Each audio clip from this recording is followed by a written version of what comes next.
This Semana Santa 2025, we enjoy our journey back to Casiguran, Aurora, a place that holds 80 years worth of cherished family memories. It's a sacred time, a season of reflection, faith, and reunion, but this year feels different. For the first time, we walk this path without two of the most important people in our lives, my father and my brother, who both passed away last year. Their absence is deeply felt, but so is their presence in every story we share and every quiet moment we hold. Semana Santa is more than just a tradition. It's a time to reconnect with God, with loved ones, and with our roots. In the stillness of Kasiguran's natural beauty, we are reminded of the value of life, sacrifice, and grace. Though our family feels smaller this year, our band has grown stronger. Every prayer we offer, every meal we share carries a piece of them with us. Our journey begins as we pass through the Pantabangan Dam, the first breathtaking sight of the road to Kasiguran and Dilasag. Its calm waters reflect the sky, as if holding the memory of all who have traveled this path before. For us, it's more than just a stopover, it is the beginning of a spiritual passage, a symbolic threshold from the everyday to the sacred.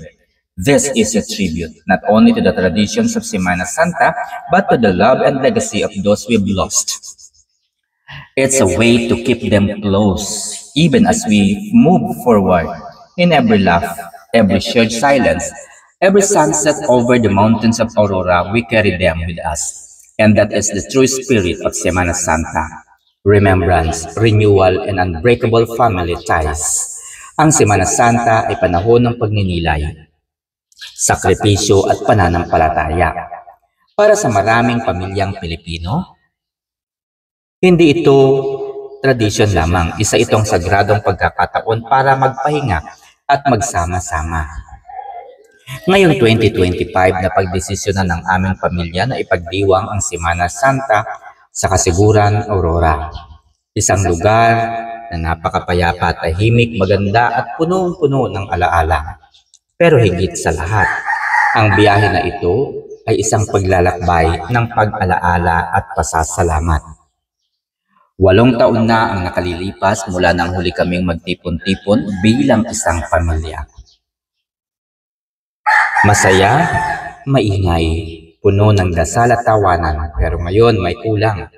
Ito ang unang Semana Santa na wala si Itay at ang aking kapatid. Pumanaw sila noong nakaraang taon. Ramdam na ramdam namin ang kanilang pagkawala. Pero kasama pa rin namin sila. Sa bawat dasal, sa bawat alaala, sa bawat halakhak na pilit namin binubuo at binuo sa gitna ng mga lungkot at mga suliranin. Habang binabaybay namin ang daan papuntang Kasiguran, Aurora, nadaanan namin ang Pantabangan Dam, ang unang tanawin na tila nagsasabing malapit na kami sa aming pupuntahan.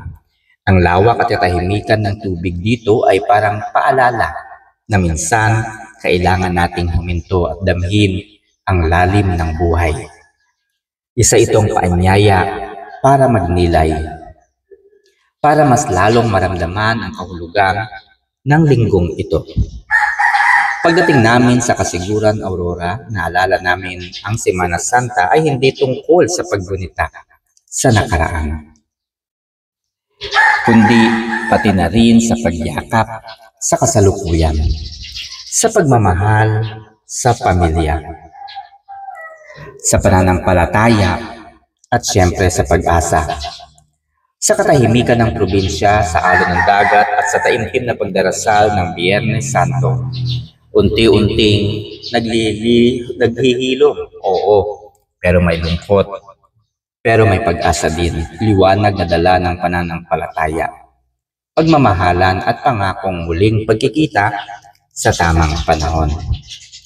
Kaya naman mga kaibigan, ito po ang aming family journey ngayong Semana Santa 2025. Ang makikita po ninyo ay ang bundok kung saan tinatahak namin ang magandang kapaligiran, ang magandang tanawin habang binabagtas namin ang daan patungo sa aking lupang sinilangan.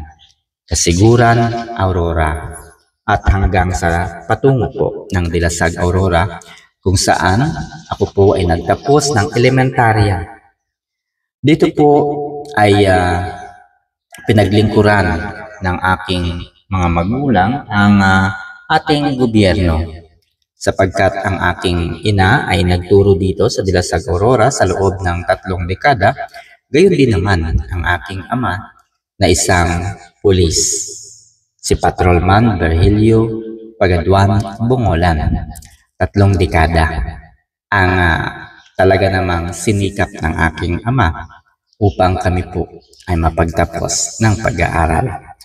Kaya naman, sa muling pagbabalik namin dito sa bayan ng Kasiguran hanggang sa Dilasag, Aurora, talaga namang nanumbalik ang isang tahimik, payapa at masayang alaala ng aming pamilya. Hindi man po nakadalo o nakasama ang aking kapatid o ang aking ate, ay alam ko na kapag napanood niya ang aming journey ng paglalakbay na ito patungo sa aming bayan, alam kong siya po ay nandirito lang din sa amin. Nagkataon lamang po kasi na kinakailangan po nilang paghandaan ang pagtatapos naman ng kanyang anak. Kaya siyempre napakaganda pong regalo yon dahil sa gitna ng mga problema, ng mga pagsubok na pinagdaanan ay nagawa po nila na kahit papaano ay pag-aralin ang kanilang anak. Ayan. So ito po ang mismong bayan na po ng Dilasag, no? Bagamat doon sa mga dinaanan naming bundok ay merong pag-ulan, ay napakaganda naman ng pagsalubong sa amin dito sa Kasiguran, Aurora, sapagkat napakainit po, no? Maaraw pero hindi naman po sobrang init. Kaya naman you really enjoy, no? We really enjoy our travel. So, pansin po ninyo mga kaibigan, mula doon sa Ampere hanggang dito sa aming bayan, wala kang makikita kundi 2 bagay lamang. Sa kabilang bahagi ay bundok at bangin, sa kabilang bahagi ay karagatan.